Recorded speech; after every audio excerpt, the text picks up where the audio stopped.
नमस्कार, मी शीतल शिंदे. नव्या युगाची नवी दिशा देणारी प्रबोधन दिशा न्यूज मध्ये आपले स्वागत. शिव तुतारी प्रतिष्ठान, नवी मुंबई संचलित कविता.com याचा मासिक संमेलन कार्यक्रम मोठ्या उत्साहात नवी मुंबई स्वयंसेवी समन्वय संस्था यांच्या संयुक्त विद्यमाने महात्मा फुले भवन वाशी येथे संपन्न झाला. कार्यक्रमाच्या अध्यक्षस्थानी प्रबोधन दिशाचे संपादक दत्तात्रय सूर्यवंशी तर प्रमुख पाहुणे म्हणून ज्येष्ठ रंगकर्मी रवींद्र वाडकर होते. कार्यक्रमाच्या सुरुवातीला कारगिल विजय दिवस निमित्ताने शहीद वंदना गीत गाऊन अभिवादन करण्यात आले. तसेच आषाढी एकादशी निमित्ताने अभंग गायन करून विठ्ठलाचा गजर ज्ञान विकास महाविद्यालयाच्या मुलींनी सादर केला. पाय चालती वाट पंढरीची, मन भरले भक्तीने आतून प्रीती, डोळ्यात अश्रू आनंदाचे, नाम घेता उघडती स्वर्गाची द्वारे. माऊली माऊली माऊली माझी देह झाला विठ्ठल विठ्ठल, माऊली माऊली माऊली माझी देव रंगला विठ्ठल विठ्ठल, माऊली माऊली माऊली माझी देह झाला विठ्ठल विठ्ठल, माऊली माऊली माऊली माझी जीव रंगला विठ्ठल. कार्यक्रमाच्या विविध विषयांच्या कविता होत असताना जंतर मंतरवरील घडामोडींवर ज्येष्ठ कवी पुंडलिक म्हात्रे यांनी जळजळीत काव्य सादर करून वाहवा मिळवली. पंढरपूरची वारी आणि पाहत होतो काय काय घडते ते जंतर मंतर मैदानावरी. 1:30 वाजता मी संपूर्ण बातम्या बघत होतो. टीव्हीवरनं वर्णन ऐकलं, त्याचं वर्णन ह्या कवितेत आहे. कविता फार मोठी होती, 15 चरणांची, पण मी 7 चरण घेतले होते. म्हणजे 23 ओळीची कविता आहे. कवितेचं नाव आहे दिल्ली तख्ता हलविला. काय घडतय पहा आषाढी एकादशीला, काय घडतय पहा आषाढी एकादशीला, कालच्या तरुणाईनं दिल्ली तख्त हलविला, कालच्या तरुणाईनं दिल्ली तख्त हलविला. झुरळ म्हणून हिरविलं त्या नाच नमवलं, झुरळ म्हणून हिरवलं त्या नाच नमवलं, मोठ्या पदावरून त्या नाच हलवलं. लागली माघार घ्यायला, लागली माघार घ्यायला राजाच्या प्रधानाला, कालच्या तरुणाईनं दिल्ली तख्त हलविला. काय करायचं होतं 1 महिन्याआधी, करायला हवं होतं 1 महिन्याच्या आधी, तर लागली नसती पाठीमाग ही व्याधी, तर लागली नसती पाठीमाग ही व्याधी.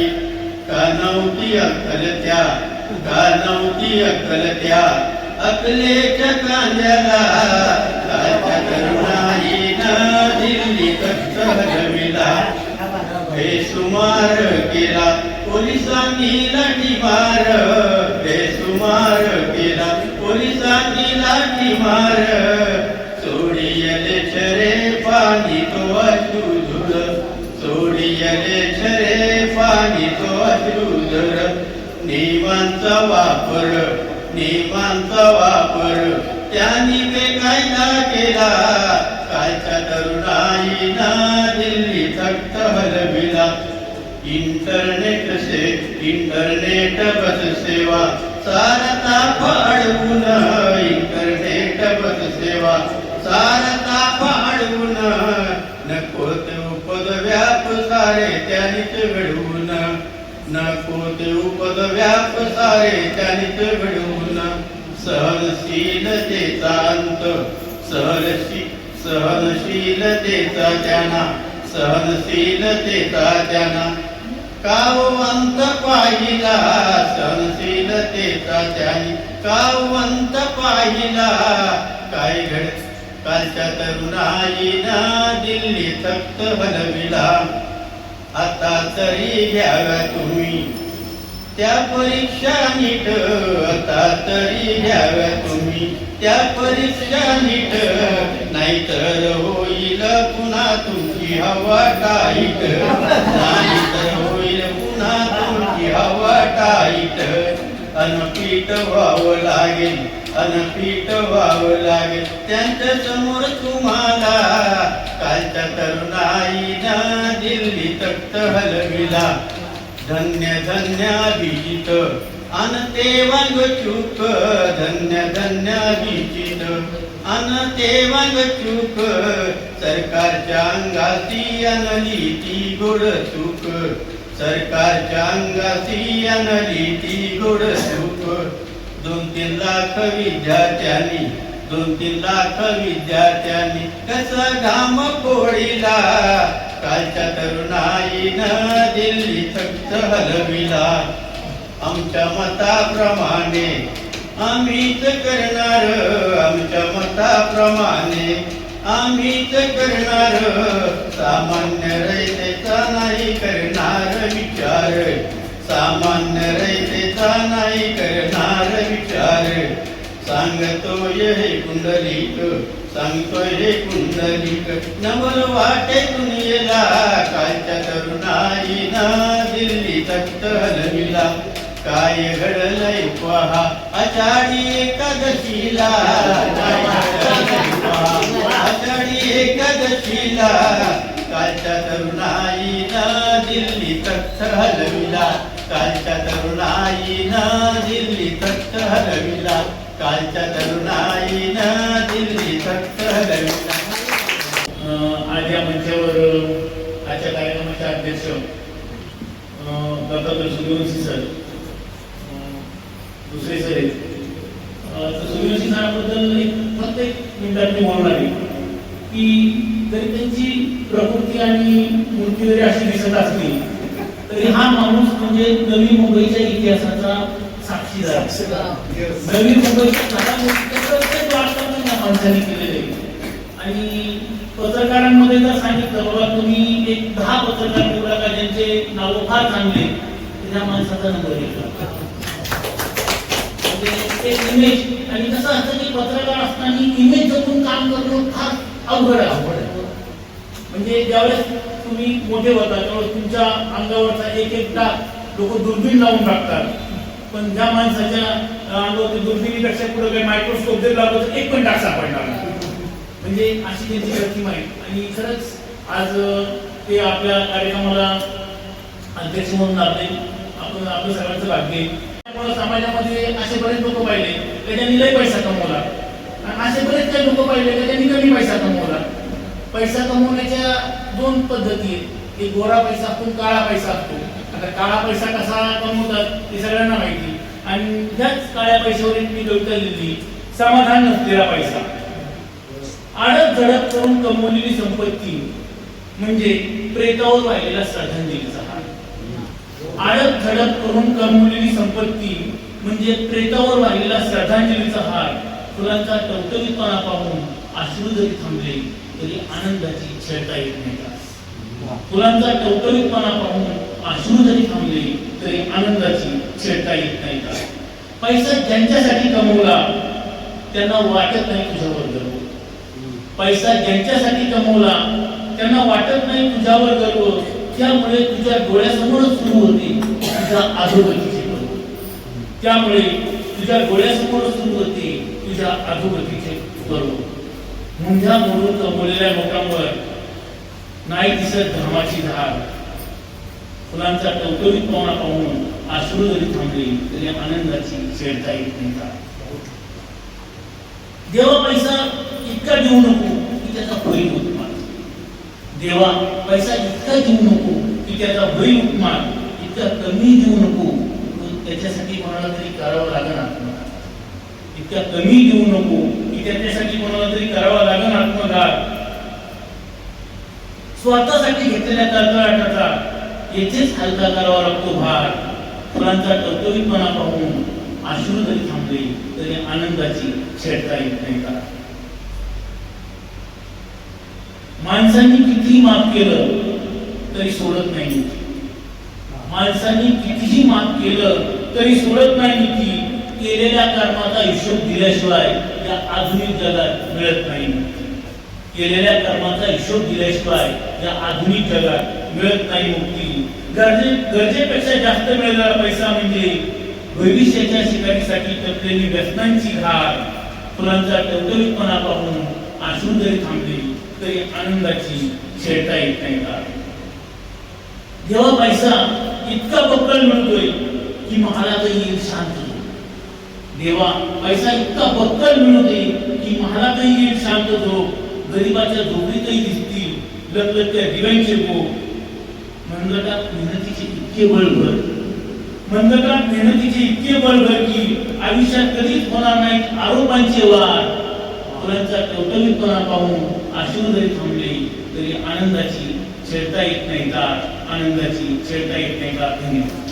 या पावसाच्या झरी गोल बुडबुडे तरंगतात किती, हातावर घेतात कुठे जाती.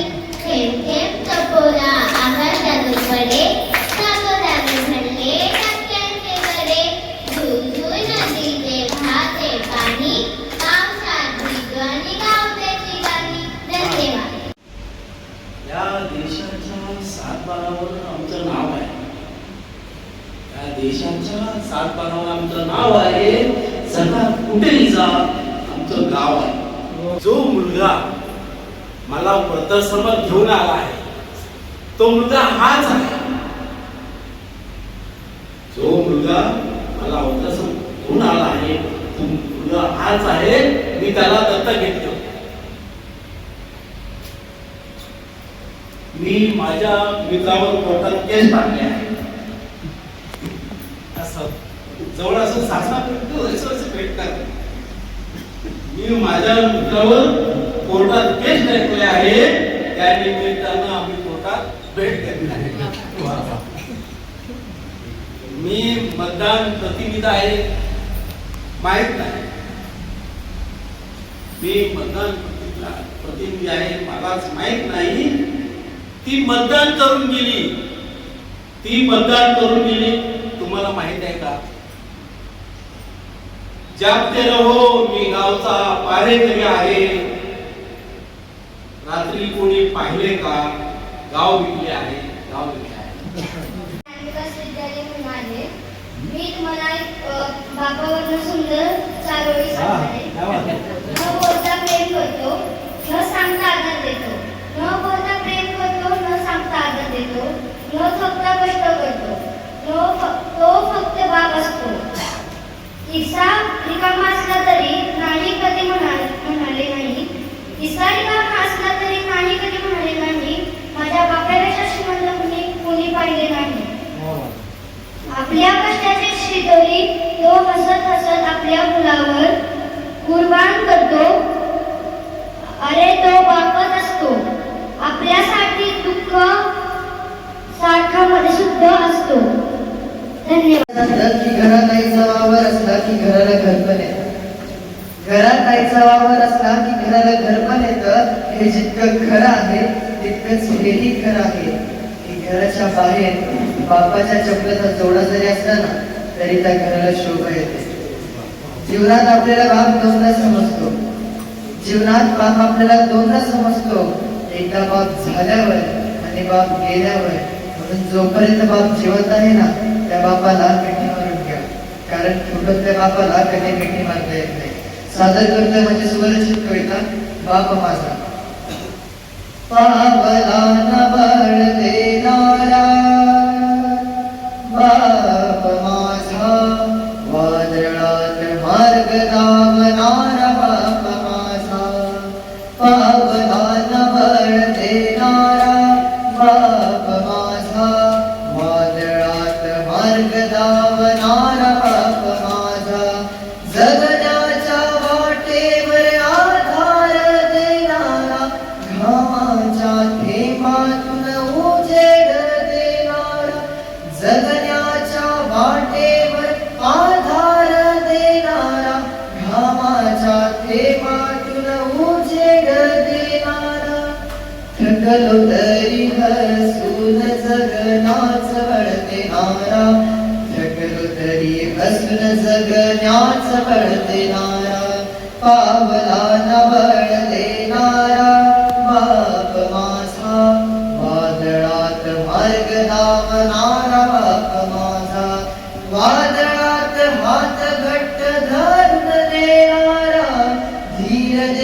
अंधार मागे सरणारा, वादळात हात घट्ट धरून देणारा, धीर देत अंधार मागे सरणारा, प्रत्येक पावलात विश्वास भरवणारा, प्रत्येक पावलात विश्वास भरवणारा, पावलांना बळ देणारा बाप माझा, वादळात मार्ग दावणारा बाप माझा, माझं आयुष्य सुखाने फुलवणारा, स्वतः उपाशी राहून मला भरवणारा, माझं आयुष्य सुखाने फुलवणारा, स्वतः उपाशी राहून मला भरवणारा, प्रत्येक क्षणात नवी उभारी देणारा, प्रत्येक क्षणात नवी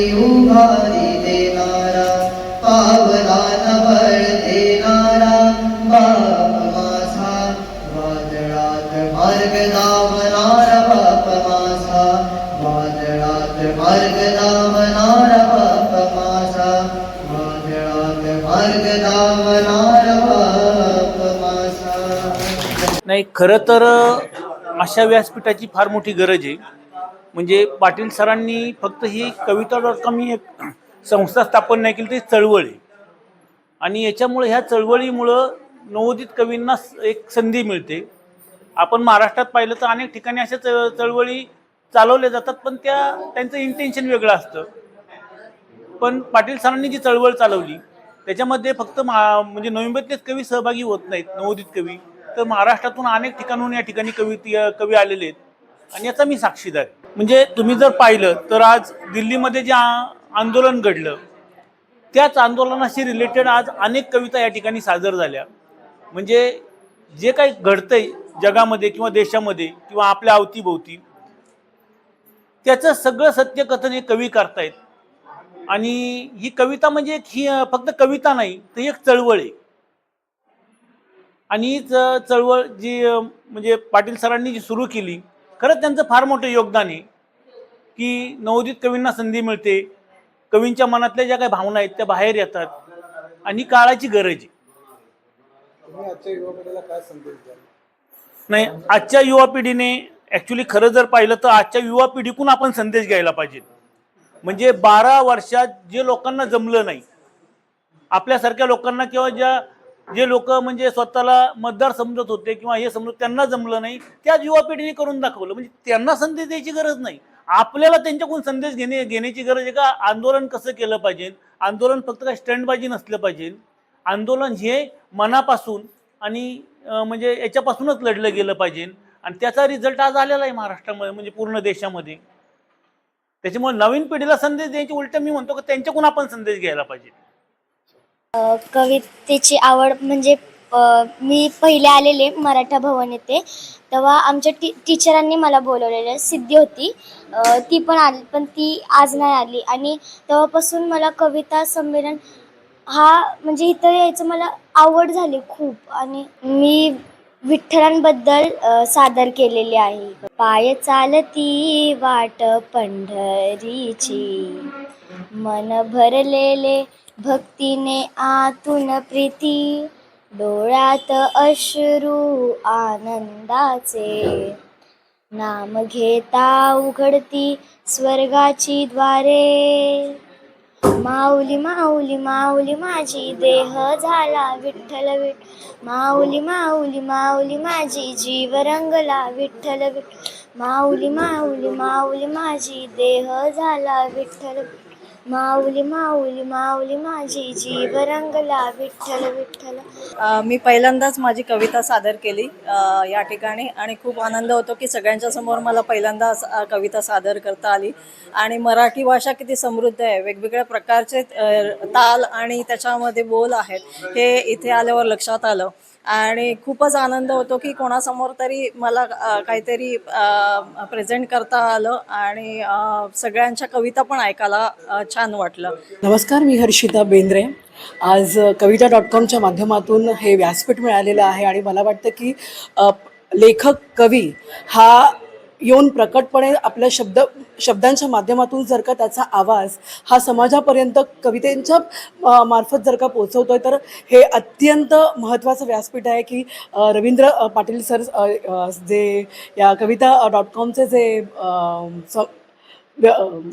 आयोजक आहेत किंवा संस्थापक आहेत, त्यांनी ही चालवलेली चळवळ ही अत्यंत वाखाणण्याजोगी आहे, जी माझ्यासारख्या आणि येणाऱ्या नवीन तरुणांकरता शब्दमाध्यमातून काम करताना, शब्दप्रवाहातून काम करत असताना आपला आवाज लोकांपर्यंत परखडपणे पोचवण्याचं हे एक सुनियोजित असं व्यासपीठ आहे. आणि मला वाटतं त्याचा सगळ्यांनी पुरेपूर वापर करावा आणि लोकांपर्यंत पोचावं. नमस्कार. कविता.com याचं मासिक कवी संमेलन आज उत्साहामध्ये पार पडलं. सातत्याने हा काव्याचा जागर, यज्ञ, अग्निहोत्र चालू आहे आणि अगदी नवोदित छोट्या कवयित्रींपासून तर कवयित्री, कवी, मग त्यात छोटे मोठे वयाप्रमाणे जरी असले तरी मुळात कुठंतरी काव्याच्या विधेला आपण स्पर्श केला पाहिजे आणि ती जपत असताना त्यातून कुठेतरी एक विचारधारा निर्माण झाली पाहिजे, जी विचारधारा आपल्या जगण्याचं भान असेल असा उद्देशानं हे सातत्यानं सुरू आहे.